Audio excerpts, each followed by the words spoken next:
গত 30/7/2024 তারিখ পাবনা জেলার সুযোগ্য পুলিশ সুপার জনাব মোহাম্মদ আব্দুল আহাদ বিপিএম বার্ড স্যারের দিক নির্দেশনায় এবং আমাদের ঈশ্বরদী সার্কেল স্যারের নেতৃত্বে আমি মোহাম্মদ রফিকুল ইসলাম, অফিসার ইনচার্জ ঈশ্বরদী থানা, এবং আমবাগান পুলিশ ফাঁড়ির ইনচার্জ হাসান বাসির, এসআই হালিম, এএসআই সবুজ, আমাদের থানার তদন্ত ইন্সপেক্টর তদন্ত মনিরুল ইসলাম সহ আমরা বিশেষ মাদকবিধি অভিযান পরিচালনা করে 30/7/2024 তারিখ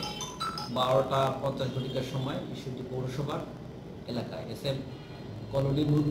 নূর মহল্লার জনৈক সোহেল আহমেদকে আমরা 200 কেজি অবশ্যই গ্রেপ্তার করি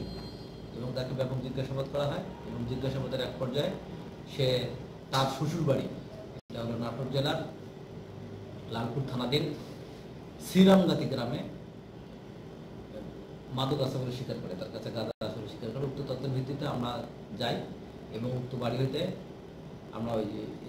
সাথী খাতুন নামে একজন মহিলাকে গ্রেপ্তার করি এবং তার দেখানো মতে এবং তার ঘরের ভিতরে ট্রানের ভিতর থেকে আমরা 22 কেজি আনুমানিক মূল্য